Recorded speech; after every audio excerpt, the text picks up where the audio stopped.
बिस्मिल्लाहिर्रहमानिर्रहीम। सर एक और इंपॉर्टेंट डिस्कशन की तरफ चलते हैं हम, interaction between profits and cash flows. देखिए एनपीवी प्रॉफिट से नहीं निकलती, एनपीवी कैश फ्लोज से निकलती है, लेकिन बाज़ औक़ात कैश फ्लोज प्रॉफिट के डिपेंडेंट होते हैं। क्या मतलब? सर जब भी आपको एनपीवी के क्वेश्चन में टैक्स रेट दिया हुआ हो तो याद रखिएगा टैक्स प्रॉफिट्स पे लगता है, कैश फ्लोज पे नहीं लगता, लेकिन टैक्स इटसेल्फ एक कैश फ्लो है। तो उसका मतलब है अगर हमें टैक्स का कैश फ्लो मालूम करना है तो हमें पहले प्रॉफिट मालूम करना है और फिर प्रॉफिट से हम देखेंगे कि हमें टैक्स कितना देना है, उसके बाद फिर हम कैश फ्लोज कैलकुलेट कर पाएंगे।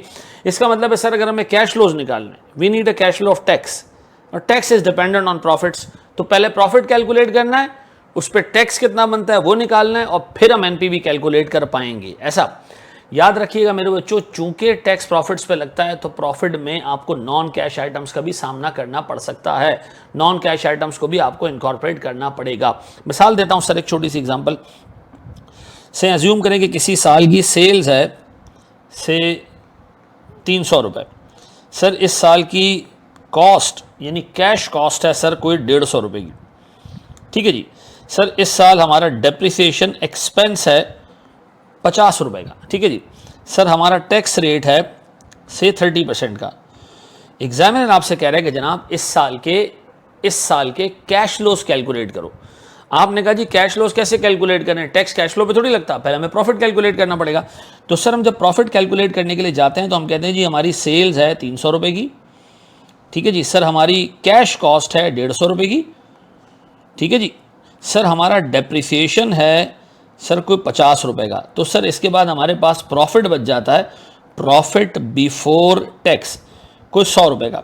इस पे मैं देता हूं सर टैक्स कितने का जी, मैं इस पे टैक्स देता हूं 30 रुपये। अब देखें टैक्स का कैश फ्लो आइडेंटिफाई हो गया, ये मेरे पास था सर मेरा प्रॉफिट इसलिए कैलकुलेट किया बेटा ताकि हम टैक्स कैलकुलेट कर सकें। डन। जब टैक्स कैलकुलेट हो गया अब हम जा रहे हैं कैश फ्लोज कैलकुलेट करने के लिए, कैश फ्लोज मालूम करने के लिए। तो बताएं सर मैं कैश फ्लोज कैसे मालूम करूंगा जनाब। सर मेरे पास सेल्स एक कैश फ्लो है कितने का जी, 300 रुपये का। सर मेरे पास मेरी कॉस्ट एक कैश फ्लो है 150 रुपये की। सर डेप्रिसिएशन मेरा कैश फ्लो नहीं है, टैक्स मेरा कैश फ्लो है कितने का जी, 30 रुपये का। तो इसका मतलब है सर मेरी जेब में नेट 120 रुपये का कैश जनरेट होगा, ऐसा।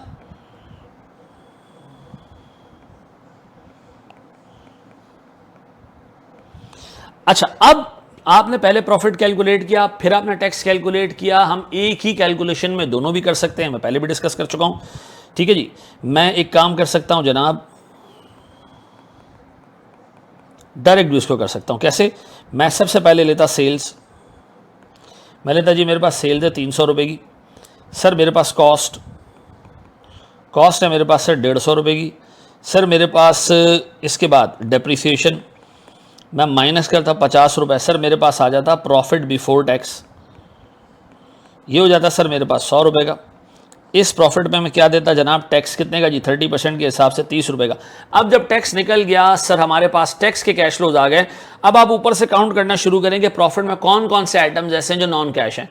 सर ये नॉन कैश नहीं है, ये कैश है, ये नॉन कैश नहीं है, ये कैश है, ये नॉन कैश है, इसको अब ऐड बैक कर दें ताकि सर हमारा काम हो जाए। सर तो मैंने क्या किया सर, मैं डेप्रिसिएशन को ऐड बैक कर दिया कितने से जी, सर 50 रुपये से। तो अब अगर मैं आपसे कहूँ जनाब मेरे पास 100 रुपये का प्रॉफिट, 30 रुपये उसमें से माइनस हो तो 70 रुपये का अमाउंट बनता है। 50 रुपये का डेप्रिसिएशन ऐड बैक किया तो मेरे पास ये आ गया 120 रुपये का नेट कैश। अब देखें ये नेट कैश और ये नेट कैश आपका टाई है, तो आइंदा के बाद सर हम ये वाला मेथड ऑप्ट करेंगे, ये हमारे लिए कंपैरेटिवली ज़्यादा आसान मेथड है, ठीक है जी। अच्छा जी इसको सर कॉपी कर लें ताकि हम एक पर्टिकुलर छोटा सा क्वेश्चन है वो करते हैं और फिर इसके बाद हम जो है वो बड़े क्वेश्चंस की तरफ मूव करते हैं, ठीक है जी। ये देख लीजिएगा अच्छे तरीके से कॉपी कर लें इसको, interaction between profits and cash flows, धन जी ये कॉपी कर लीजिएगा। अच्छा जी अब अगर कॉपी कर लिए आए ज़रा जनाब हम देखते हैं जनाब अपनी पहली इलस्ट्रेशन, किताब में शायद 11वीं 12वीं इलस्ट्रेशन होगी। आए ज़रा जनाब हम देख रहे हैं एनपीवी की पहली इलस्ट्रेशन, ठीक है जी।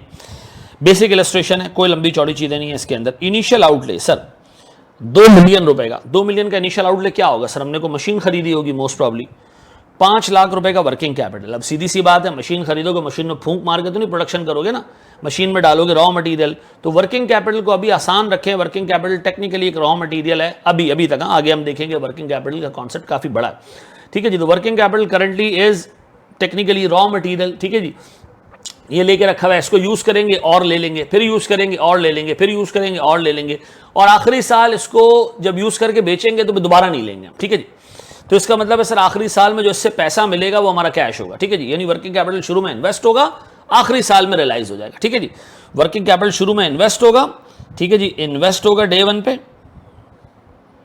वर्किंग कैपिटल, और सर मेरे पास रिटर्न आ जाएगा working capital at the end of the project, ठीक है जी, ठीक है। अब बताएं जी, मेरे पास सर फिर 4 साल का प्रोजेक्ट है, सेल्स वॉल्यूम आ रहे हैं, यूनिट्स हैं, ठीक है। एक यूनिट की सेलिंग प्राइस आ रही है, वेरिएबल कॉस्ट आ रही है, फिक्स कॉस्ट पर ईयर आ रही है, डेप्रिसिएशन के बारे में एग्जामिनर ने कहा स्ट्रेट लाइन मेथड। अच्छा देखें, generally tax authorities diminishing balance पे चलती है, लेकिन अगर एग्जाम में वो कह दे कि जी स्ट्रेट लाइन बेसिस पे आपने चलना, तो फिर आपने एग्जामिनर से बहस नहीं करनी, ठीक है। फिर रेजल वैल्यू 3 लाख रुपए, weighted average cost of capital यानी डिस्काउंट रेट, यानी फाइनेंसर्स की रिक्वायरमेंट 12%, ठीक है जी, टैक्स रेट 30% है। अब बताएं मेरे प्यारे बच्चों, मैं अगर सबसे पहले टैक्स दिया हुआ है तो मैं क्या करूंगा सर, मैं कैश फ्लोज में प्रॉफिट कैलकुलेट करूंगा पहले। तो मैं अगर इसका सोल्यूशन ड्राफ्ट करने जाऊं तो सर मेरे पास सबसे पहले year 0, sir year 1, sir year 2, sir year 3, sir year 4, ऐसा। अब बताएं सर मेरे पास इनिशियल आउटले ना सर, पहले आप प्रॉफिट निकाल लें, सेल्स सारे सालों की सेल्स कैसे निकले भैया, 20,000 यूनिट इंटू 150, तो सर 20,000 यूनिट इंटू 150 कितने होते हैं जी, 20,000 यूनिट्स इंटू 150, ये आता है सर मेरे पास 3 मिलियन, ऐसा। ये आगे जी पहले साल 3 मिलियन रुपए की सेल ईयर 1 में, दूसरे साल सर 18,000 इंटू 180, ये आता है जी 324 यानी 3.24 मिलियन, ऐसा जी। फिर मेरे पास मेरे बच्चों आता है जनाब 15,000 इंटू 150, यह आता है मेरे बच्चों 2.25 मिलियन, और सर मेरे पास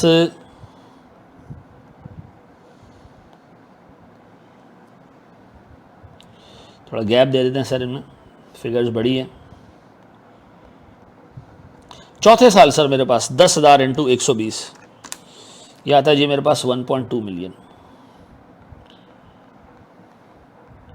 अब मेरे प्यारे बच्चों इस सेल्स में से मैं वेरिएबल कॉस्ट लेस करने जा रहा हूं, कितने की भैया, 20,000 यूनिट्स इंटू 40, ऐसा। तो 20,000 इंटू 40,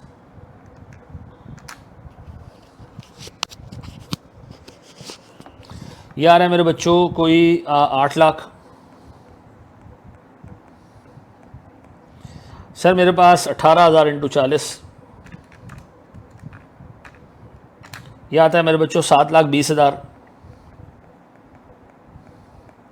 सर फिर मेरे पास मेरे प्यारे बच्चों 15,000 इंटू 45, मेरे बच्चों ये आता है मेरे पास 675,000। इसी तरह मेरे प्यारे बच्चों लास्ट ईयर का 10,000 इंटू 42, यह आता है जी 4,20,000। अब बताओ मेरे बच्चों वेरिएबल कॉस्ट के बाद मेरे पास सर फिक्स कॉस्ट है कुछ जो कैश बेस्ड, सर 1 लाख रुपए per year, cash based expense 1 lakh, 1 lakh, 1 lakh और 1 लाख। फिर मेरे बच्चों फिक्स कॉस्ट के बाद मेरे पास डेप्रिसिएशन स्ट्रेट लाइन बेसिस पे सर 2 मिलियन रुपए का एसेट है, 3 लाख एंड में इसकी रेजल वैल्यू होगी, डिवाइडेड बाय सर 17 लाख रुपए की टोटल अमाउंट आपने डेप्रिशिएट करनी है 4 सालों में, ठीक है जी। 17 लाख डिवाइडेड बाय 4, ये आता है सर मेरे पास 4,25,000 रुपए की सालाना डेप्रिसिएशन।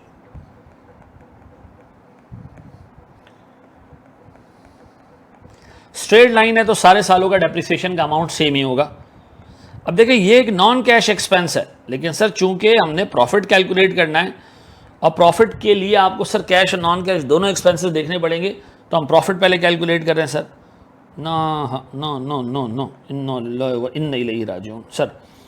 अब बताओ मेरे प्यारे बच्चों, ये मेरे पास आ गया जी सारे सालों का प्रॉफिट। फिर 3 million minus 8 lakh minus 1 lakh minus 4,25,000, sir ये मेरे पास 1.675 मिलियन का प्रॉफिट आता है। प्रॉफिट बिफोर टैक्स, इस पर मैं टैक्स लगा देता हूँ सर, कितने का भैया 30%, यह आता है जी मेरे पास 5,02,500, ठीक है जी। और मैं यहाँ का डेप्रिसिएशन ऐड बैक कर देता हूँ, कितना जी 4,25,000। इसी तरह मेरे बच्चों 3240,000 माइनस 7,20,000 माइनस 1,00,000 माइनस 4,25,000, ठीक है जी। ये मेरे पास बचता है सर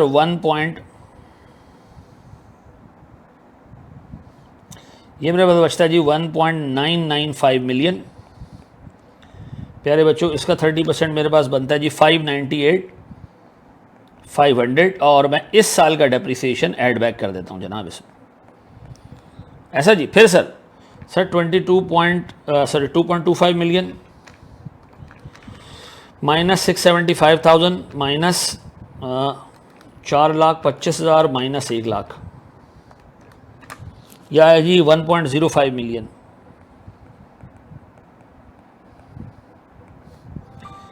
माइनस मल्टीप्लाई बाय 30% मेरे पास आता है जी 3,15,000 रुपये का टैक्स और मैं एज इट इज़ 4,25,000 रुपये की डेप्रिसिएशन ऐड बैक कर देता हूँ, डन। इसी तरह सर मेरे पास 12,00,000 माइनस 4,20,000 माइनस 1,00,000 माइनस 4,25,000, ठीक है जी। ये मेरे पास आता है मेरे बच्चों 2,55,000 रुपये का इशू, 2,55,000 है, हाँ होना भी 2,55,000 चाहिए क्योंकि हमारे पास आखिरी साल में डिमांड काफ़ी गिर गई है, ठीक है। तो 2,55,000 रुपये पे मैं पे कर रहा हूँ सर टैक्स 76,500 और सर मैं 4,25,000 रुपये को ऐड बैक कर रहा हूँ, ऐसा। अब बताएं सर मेरे पास सारा depreciation add back everything is in line. ये मेरे पास सर अब नेट कैश फ्लोज आ रहे हैं, अब मैं कुछ और कैश फ्लोज डाल रहा हूँ। इनिशियल आउटले ये मैं इसलिए ऊपर नहीं डाल रहा था क्योंकि मुझे पहले प्रॉफिट कैलकुलेट करना था सर, कितना जी 2 मिलियन इनफैक्ट, सॉरी। इसके अलावा मेरे बच्चों मेरे पास चौथे साल कोई 3,00,000 रुपए की रेजिड वैल्यू भी आएगी, ठीक है। फिर सर मेरे पास वर्किंग कैपिटल के कैश फ्लोज हैं, ये हैं जनाब को 5,00,000 रुपए के और सर एंड पे ये पूरी की पूरी अमाउंट कैश में रिकवर हो जाएगी, तो एंड में ही आ गया जी 5,00,000। अब मैं आपसे पूछूं भैया मेरे पास टोटल कैश फ्लोज कितने हैं, टोटल कैश फ्लोज कितने हैं सर मेरे पास, सारे कैश फ्लोज मिला जुला के सर, तो आप कहोगे जी मुझे शुरू में 2.5 मिलियन रुपीस पे करने हैं इस प्रोजेक्ट के लिए और सर इस प्रोजेक्ट में मुझे over the period 16,75,000 minus 5,02,500 plus 4,25,000, sir ये मेरे पास आता है जनाब 15.975 मिलियन, सॉरी 1.957500, ठीक है जी। ये मेरे पास आ गया 15,97,500 रुपये की अमाउंट, डन। फिर सर इसके बाद मेरे पास सर 1,995,000 माइनस 598,500 सॉरी प्लस 4,25,000, ठीक है। ये आता है मेरे पास सर 1.8215 मिलियन 1.821500। फिर सर मेरे पास 1,050,000 प्लस 4,25,000 माइनस 3,15,000, यह आता है मेरे बच्चों 1.16 मिलियन। आखिरी साल में सर मेरे पास थोड़ा कैश फ्लो जो है वो कम है, ऊपर 2,55,000 माइनस 76,500 प्लस 4,25,000 प्लस 8,00,000, ये मेरे पास सर 1.4035,000। अब बताओ मेरे प्यारे बच्चों मैं इन सब की प्रेजेंट वैल्यू निकाल रहा हूं और वो मैं इस कलर से निकाल लेता हूं। प्रेजेंट वैल्यू किस रेट से सर, सर हमारा जो weighted average cost of capital कितना जी 12%, ये फाइनेंसर्स का टारगेट रिटर्न है, रिक्वायर्ड रिटर्न है, तो मैं सर 12% से प्रेजेंट वैल्यू निकालता हूं एक एक की, ठीक है जी। ये प्रेजेंट वैल्यू तो सर मेरे पास 2.5 मिलियन आती है सीधी सीधी, ठीक है जी सर। 1,59,7,500 डिवाइडेड बाय 1.12, ठीक है जी, ये आता है सर मेरे पास 1,426,339 1,426,339 ऐसा।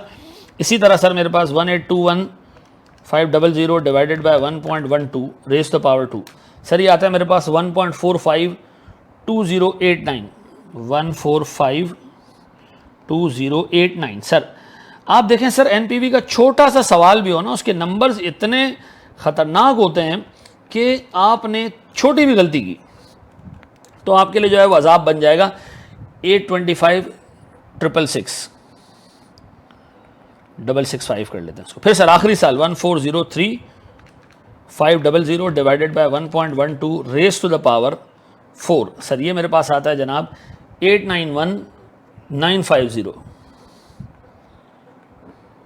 अब सर मैं इन सब को एडअप करूं तो मेरे पास एनपीवी जो कि इन्वेस्टर का रिटर्न है वो कितना बनेगा जनाब, वो बनेगा जनाब 14,339 plus 14,520,89 plus 825,665 plus 891,950 minus 25 lakh.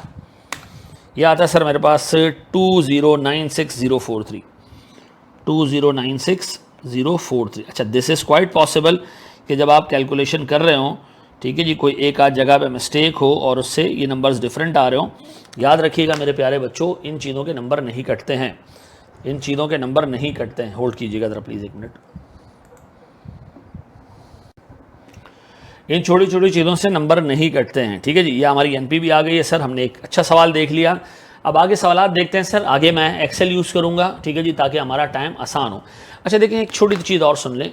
मेरे 1 घंटे का लेक्चर सर आप जब घर पे बैठ के सुनेंगे ना और तमीज़ से सुनेंगे ना, it may take you 2 hours. ये मैं आपको बता रहा हूँ सर। उसकी वजह ये कि मैं एक लेक्चर में ठीक ठाक कॉन्सेप्ट्स देता हूँ और सर उसकी प्रैक्टिस करवाता हूँ, लंबी नहीं करता मैं, ठीक है जी। कि नादिर बताओ और शाज़ेब बताओ, क्योंकि मेरे पास मैं जो है वो रिकॉर्डेड लेक्चर्स लेके इस तरह चल रहा हूँ कि मेरे पास जो है वो ये जो टाइम कंज्यूम होता है क्लास का वो मेरे पास नहीं होगा सर, ठीक है जी। तो दिस इज़ क्वाइट पॉसिबल कि आप 1 घंटे का लेक्चर लेने बैठे हैं और आप उकता जाएँ, आप कहें यार ये तो ख़त्म ही नहीं हो रहा, इसमें तो इतने सारे कॉन्सेप्ट्स हैं। तो मैं आपको बता रहा हूँ सर कि हम कम टाइम में इंशाल्लाह बहुत सारी चीज़ें कवर करेंगे और जितना मैं कवर कराऊँगा, मैं इंशाल्लाह इस दफ़ा आपको चैलेंज कर रहा हूँ, किसी के अच्छे भी नहीं कवर कराएंगे। और ये मेरे लिए एक चैलेंज मैंने एक्सेप्ट किया है और ये पूरे लेक्चर्स में आपको जो है वो इंशाल्लाह नए नए बना के दूंगा, ठीक है जी। अच्छा, थैंक यू जी।